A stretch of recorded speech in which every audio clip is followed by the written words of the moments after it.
گئی آیت وہی یسلبہ شیئا کہ اگر مکھی ان سے خودوں کے بارے میں یہ ایسے بے طاقت ہیں اور ایسے عاجز ہیں کہ اگر مکھی ان سے کوئی چیز چھین لے تو یہ کو نہیں کر سکتے. اور اسی طریقے سے مکڑی کی مثال بیان کریں. مکھی اور مکڑی بے وقار چیزیں ہیں، بہت چھوٹی اور بے وقار چیزیں ہیں. تو یہودیوں کو تو موقع ملنا چاہیے تھا. تو جب اللہ تبارک و تعالیٰ نے اس تمثیلات مکھی اور مکڑی جیسی چیزوں کی بیان فرمائی تو یہودیوں نے کہا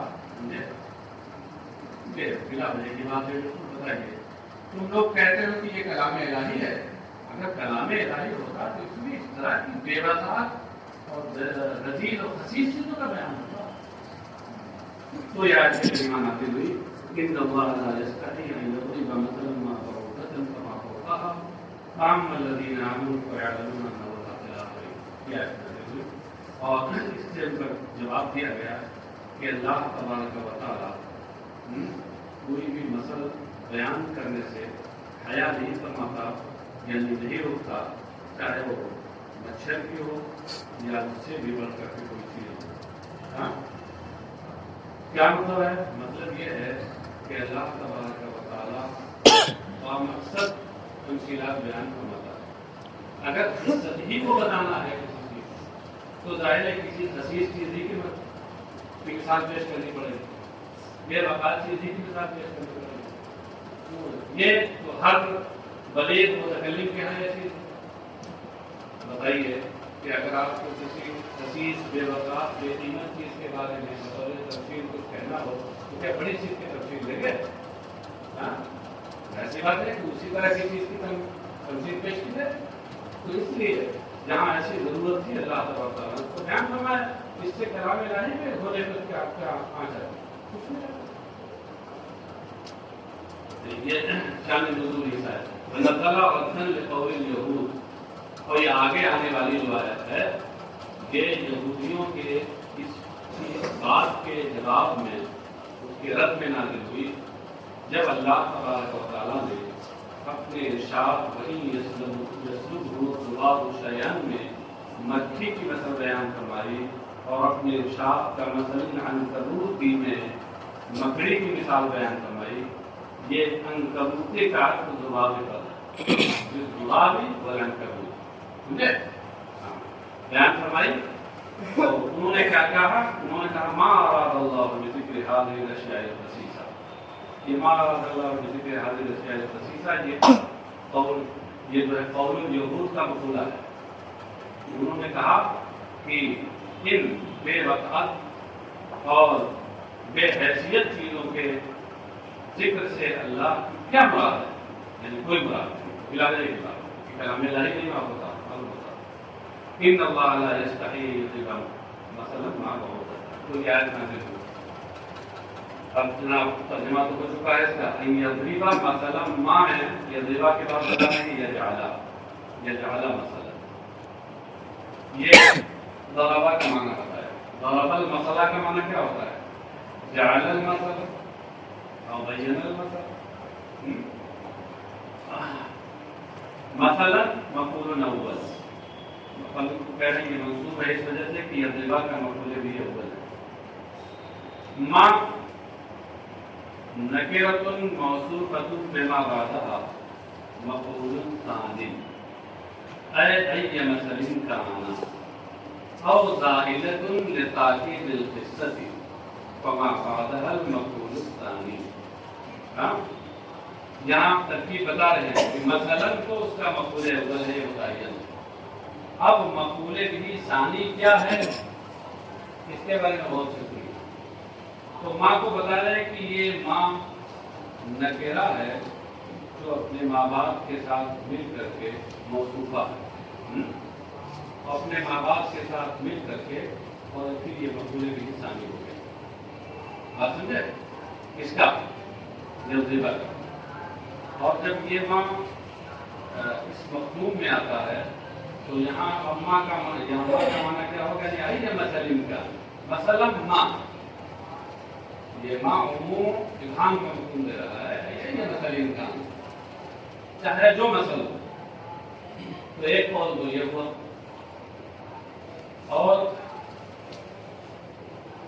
اس قول کی بنیاد پر بعوضۃ فما فوقہا جو بعد میں آ رہا ہے، یہ معطوف علیہ سے مل کر پھر اس ماں سے اس کا اچھے بیان بن جائے گا. ہاں؟ اور دوسری صورت یہ ہے، دوسری ترکیب یہ ہے کہ مثلا ماں میں جو ماں ہے اس کو زائدہ مانا جائے. ہاں؟ اور اس صورت میں کیا ہوگا، جب زیادہ ہوگا تو یہ حق ہوگا، اور حق تو مفعول بھی بنتا نہیں. تو مثلا مفعول بھی اول اور یہ بعوضۃ جو بعد میں آ رہا ہے یہ مفعول بھی ثانی ہو جائے گا. اب سوال یہ ہے کہ مثلا ماں میں ماں زائدہ ہے، تو سوال پیدا ہوا کہ کلام الہی میں کوئی چیز زائد بھی ہے کیا؟ کلام الہی میں کوئی چیز زائد اور بیکار بھی ہے؟ تو پھر آپ کیسے کہتے ہیں کہ یہ حد زائد ہے، حد زائد ہے؟ کیا جواب دیں گے آپ کہ زائد ہے؟ تحسین کلام کے لیے جیسے سکھاتے ہیں معنی اس کے لیے بھی پورا ہوتا ہے. اگر تحسین کلام کے لیے تو زائد کیسے؟ معنی اس کی لڑائی پورا ہوتا ہے. تو تحسین کلام میں سے غلط ہو جائے.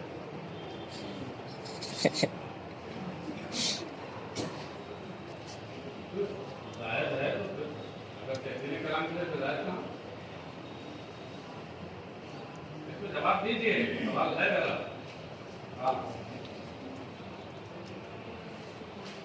زائدہ کا دو معنی، ایک لغوی معنی، لغت میں زائد کا مطلب وہی ہوگا کہ بیکار، جس کا کوئی فائدہ نہیں، بے فائدہ.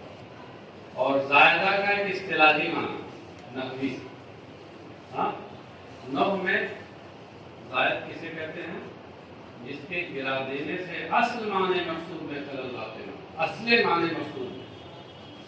اس سے پتا چلا کہ اس کا مطلب ہے کہ وہ بیکار نہیں ہوتا ہے، بس یہ کہ اس کے گرا دینے سے اصل معنی میں خلل نہیں ہوتا، بیکار نہیں ہوتا، کارآمد ہوتا ہے. جیسے انہوں نے بتایا کہ تسلیم کلام.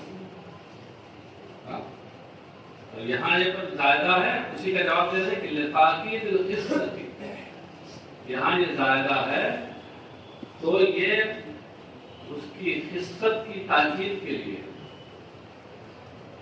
قصت کو اور پختہ کرنے کے لیے.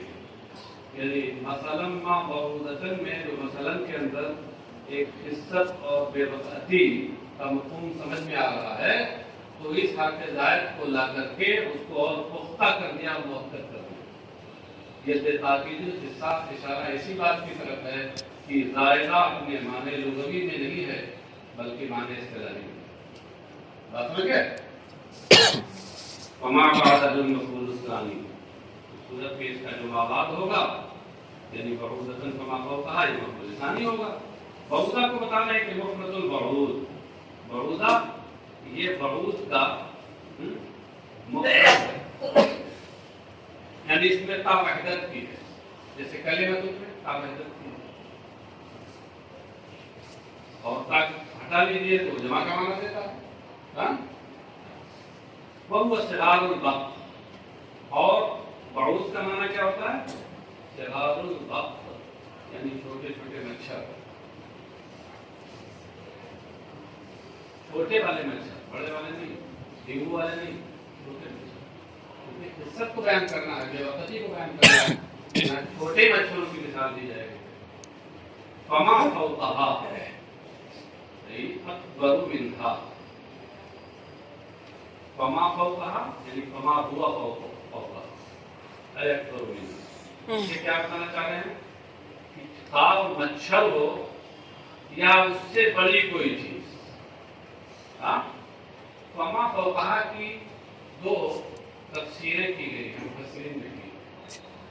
بعض لوگوں نے فوقہ کا معنی وہی لیا ہے جو یہاں مفسر علامہ جلال الدین سیوطی نے لیا، اکبر. اور بعض نے کہا کہ ما فوقہا سے مراد کیا ہے، یعنی جو اس سے بھی چھوٹی ہو، اس سے بھی نیچے کی. اونچی بول کر نیچی مراد بھی ہے، یعنی جو نیچائی میں اس سے اونچی ہو، نیچائی میں اونچی ہوں گی تو کیا ہوں گی، اس سے بھی نیچی بات سمجھے؟ تو دو مفہوم یہاں مراد لیے گئے ہیں، لیکن کیونکہ یہ والا مفہوم اکبر والا کہ فوق کے لفظ سے زیادہ میل کھاتا ہے، اس لیے امام جلال الدین سیوطی نے یہی تفسیر کیا ہے، جیسے وہ بھی ہو سکتا ہے وما فوقہا اکبر منہا، تو مچھر ہو یا اس سے بڑی کوئی چیز، اے لا یترک بیانہ، یہ تفسیر کس کی ہے؟ لا یستحیی، لا یستحیی کا یہ معنی بتایا، اور اس وجہ سے کہ لا یستحیی میں استحیاء کی نسبت اس میں دلالت کی طرف، اور حیا کرنا، شرم کرنا، یہ اللہ تبارک تعالیٰ اس وصف سے پاک ہے، اس کا جو لغوی معنی ہے اس سے وہ پاک ہے، اس لیے کہ حیا کا مطلب یہ ہوتا ہے کہ کسی کے دل میں کوئی رکاوٹ پیدا ہو کسی عمل کے تعلق سے، اس کا منفی پہلو دیکھنے کے بعد دل میں اس سے کوئی رکاوٹ پیدا ہو، یہ ہے حیا۔ ظاہر سی بات ہے کہ یہ اس کا حقیقی اور لغوی مفہوم تو وہی پایا جائے گا جہاں دل ہو، اللہ دل سے بھی پاک، کیوں؟ جسم سے پاک، جسمانیات سے پاک، اس لیے اس کا جو حقیقی معنی ہے، لغوی معنی ہے، وہ تو وہاں مراد نہیں ہو سکتا۔ اس معنی میں ہے کہ لا یترک بیان، اس سے یہ بتایا کہ اس سے بطور کنایا لا یستحیی سے لا یترک مراد، کہ اللہ تبارک و تعالیٰ کہاوت بیان کرنے کو نہیں چھوڑتا۔ کیوں نہیں چھوڑتا؟ لما فیہ من الحکم، اس لیے کہ اس کے اندر حکمتیں ہوتی ہیں، حکم ہے، حکمتوں کی جمع ہے، نیچے لکھا کہ موجود ہے، وَأَمَّا الَّذِينَ آمَنُوا فَيَعْلَمُونَ أَنَّهُ الْحَقُّ مِنْ رَبِّهِمْ وَأَمَّا الَّذِينَ كَفَرُوا فَيَقُولُونَ مَاذَا أَرَادَ اللَّهُ بِهَذَا مَثَلًا يُضِلُّ بِهِ كَثِيرًا وَيَهْدِي بِهِ كَثِيرًا۔ تو جو لوگ ایمان لائے وہ تو یہ یقین رکھتے ہیں کہ أَنَّهُ الْحَقُّ مِنْ رَبِّهِمْ، کہ یہ مثل اور یہ کہاوت یہ حق ہے، ان کے پروردگار کی جانب سے حق ہے۔ حق کا مطلب کیا ہے؟ حق ثابت الواقع و موقع، حق ہے یعنی ثابت ہے، یہ حق کا یہ حق کا بمعنی ثابت، تو حق صفت مشبہ بمعنی اس میں فاعل کا معنی ہو گیا ثابت، یہ لغوی معنی بتایا، سمجھے؟ ثابت ہونے کا کیا مطلب؟ الواقع و موقع، جو اپنی صحیح جگہ واقع ہے، یعنی پر موقع ہے، پر محل ہے، یہ ان کے رب کی جانب سے پر محل ہے۔ وَأَمَّا الَّذِينَ كَفَرُوا فَيَقُولُونَ مَاذَا أَرَادَ اللَّهُ بِهَذَا مَثَلًا، رہ گئے کافر، یہ کہتے ہیں کہ اللہ نے اس مثل سے کیا مراد کیا ہے۔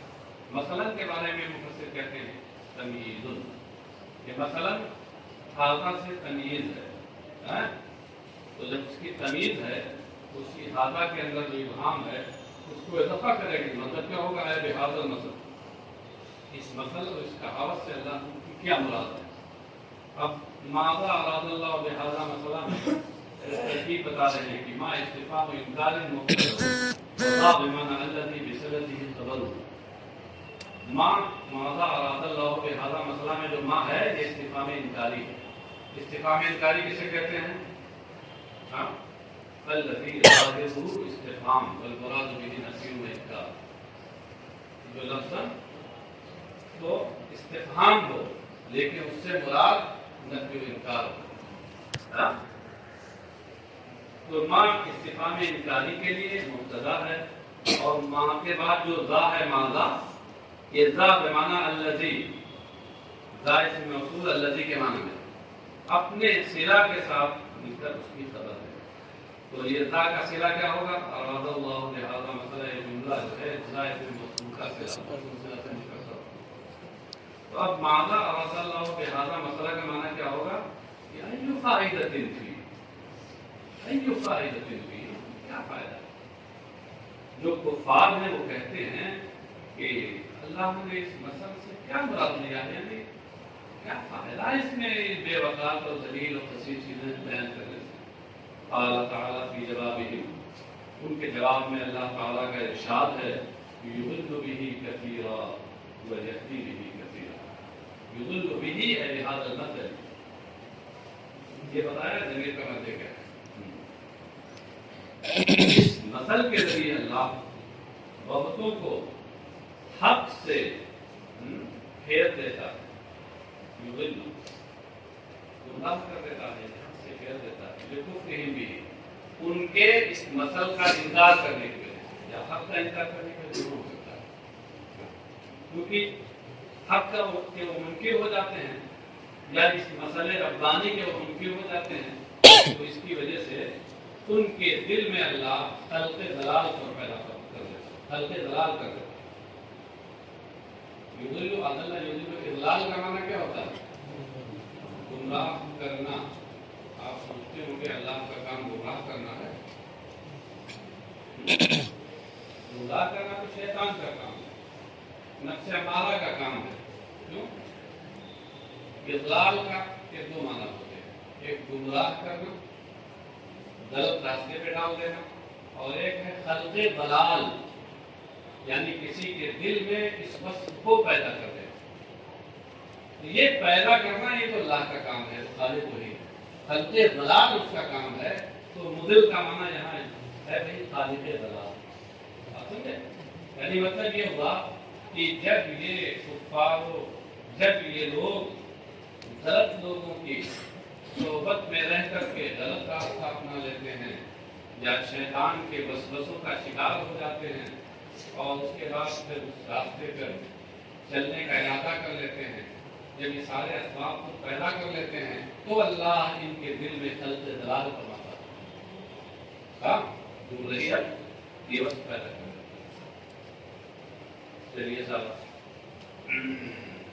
وَيَهْدِي بِهِ كَثِيرًا، یعنی کثیر من المؤمنین، اور بہت سے اہل ایمان کو کے ذریعے وہ ہدایت دیتا ہے، خلق ہدایت کرتا ہے ان کے دلوں میں، لِتَصْدِيقِهِمْ بِهِ، کیونکہ وہ اس کی تصدیق کرتے ہیں، وَمَا يُضِلُّ بِهِ إِلَّا الْفَاسِقِينَ الَّذِينَ يَنقُضُونَ عَهْدَ اللَّهِ مِن بَعْدِ مِيثَاقِهِ وَيَقْطَعُونَ مَا أَمَرَ اللَّهُ بِهِ أَن يُوصَلَ وَيُفْسِدُونَ فِي الْأَرْضِ أُولَٰئِكَ هُمُ الْخَاسِرُونَ۔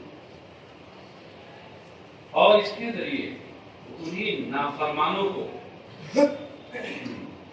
نافرمانوں کو گمراہی میں ڈالتا ہے، ہاں، الذین ینقضون عہد اللہ، جو اللہ کے عہد و پیمان کو توڑتے ہیں۔ فاسقین، اس کی تفسیر کہہ رہے ہیں الخارجین عن طاعته، یہ فاسقین دراصل فاسق کی جمع ہے جو فسق سے بنا ہے، اور فسق کا معنی جو بھی ہوتا ہے الخروج عن الطاعة، الخروج عن الطاعة، فرما برداری اور حکم ماننے سے نکل جانا، یعنی اپنے زبان میں کہتے ہیں نافرمانی کرنا۔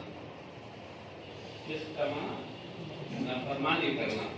فاسق کا معنی نافرمان، معصیت کار، اسیاں شعار، ہاں؟ الفاسقین الخارجین عن الطاعة، بالکل لفظی بدلا۔ الذین، اب الذین کو بتا رہے ہیں کہ یہ اسم موصول ہے اپنے ما بعد صلہ سے مل کر کے نعت، یہ فاسقین کی صفت ہے۔ نعت مت ترجمہ اردو میں کیجیے ورنہ اس کے کچھ نعت خاں بھی ہوں گے، سمجھے کہ ہمارا وصف یہاں بیان ہو رہا ہے۔ ہاں ہاں، الذین ینقضون عہد اللہ، وہ جو اللہ کے عہد و پیمان کو توڑتے ہیں، من بعد میثاقہ، اس کے پختہ ہونے کے بعد۔ اللہ کے عہد و پیمان کیا مطلب ہے؟ ما عہدہ الیہم فی الکتب،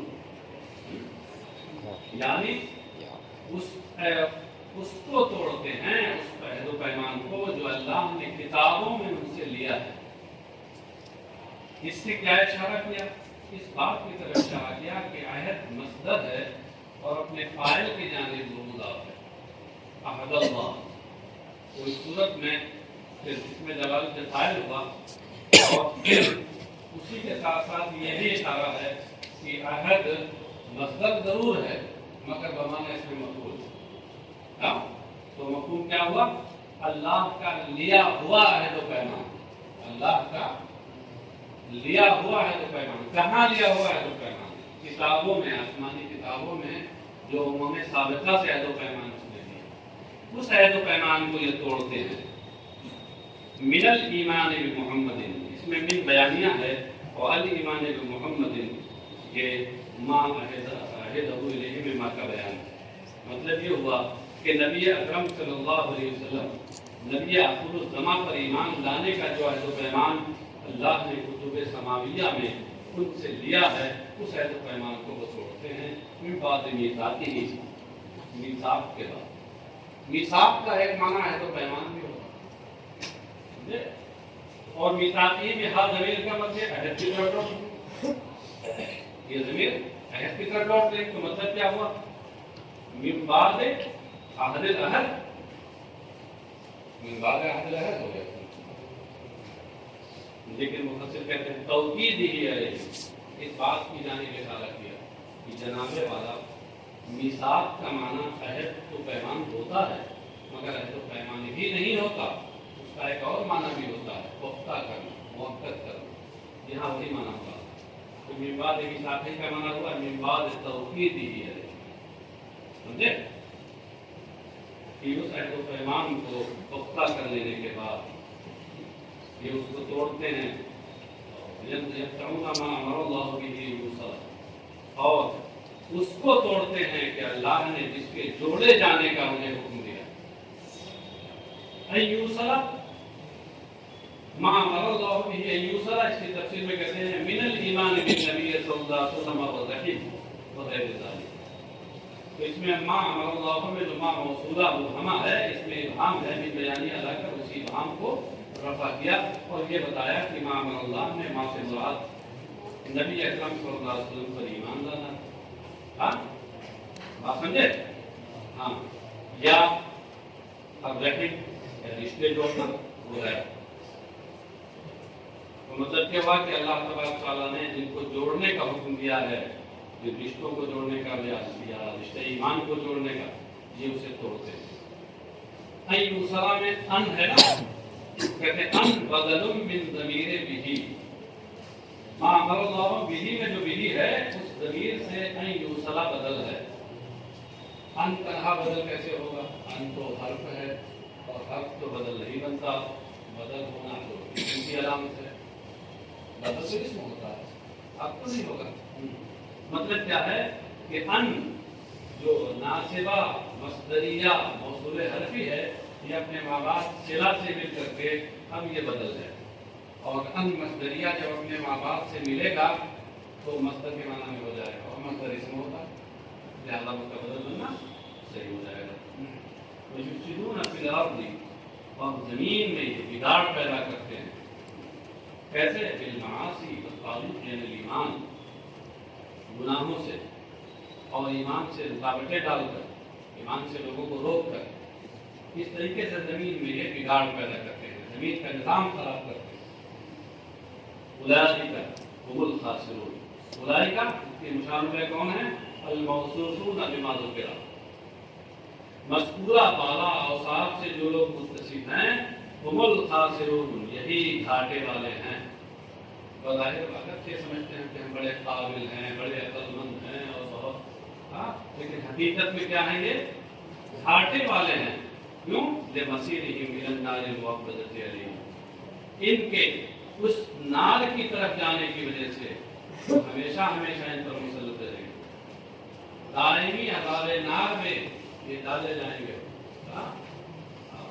یہ گھاٹا ہے، اگرچہ یہاں پر ایسے سمجھتے ہیں کہ بہت فائدے ہیں۔ کیف تکفرون باللہ کنتم امواتا فاحیاکم ثم یمیتکم ثم یحییکم ثم الیہ ترجعون۔ کیف تکفرون کے بعد یا اہل مکہ نکال رہے ہیں، اشارہ ہے اس میں خطاب اہل مکہ سے، اے مکے والو تم اللہ کا کے ساتھ کفر کیوں کر کرتے ہو، کیسے اس کا انکار کرتے ہو؟ وَكُنْتُمْ أَمْوَاتًا، جو تم سے پہلے قدر نکالا، سمجھے؟ لفظ ہے کیا کہ کنتم امواتن، یہ جملہ یہ حال واقع ہے، تکفرونا میں ضمیر واو سے، اور فعل ماضی میں حال واقع ہو تو اس صورت میں قد کا ہونا ضروری ہے. اگر لفظ میں ہو تو سبحان اللہ ہو، لفظ میں نہ ہو تو وہاں مقدر مانا جاتا ہے. اسی کی طرف اشارہ کیا سمجھے کہ حال واقع ہے، اس کے بدل حال ہونے کا نہیں. اے اہل مکہ تم کیوں کر اللہ کا انکار کرتے ہو جبکہ تم بے جان تھے. کن تم اموات، اموات کی میت کی جمع ہے. تم بے جان تھے.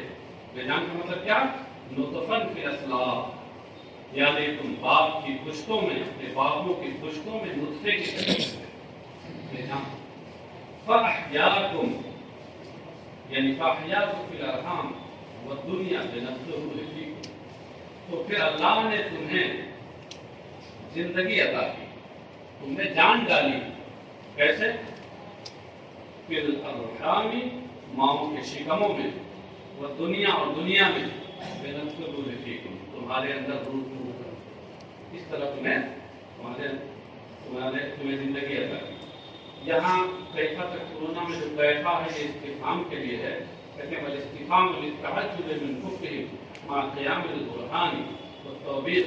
کہتے ہیں کیفا میں جو استفہام ہے یہ استفہام برائے تعجب ہے، یا ان کے اس وصف سے تعجب کیا جا رہا ہے کہ جب اللہ کے وحدانیت پر اور اس کے وجود پر دلائل قائم ہیں تو ان دلائل کے ہوتے ہوئے اور پھر اللہ کا انکار کیسے کر رہے ہیں؟ تعجب.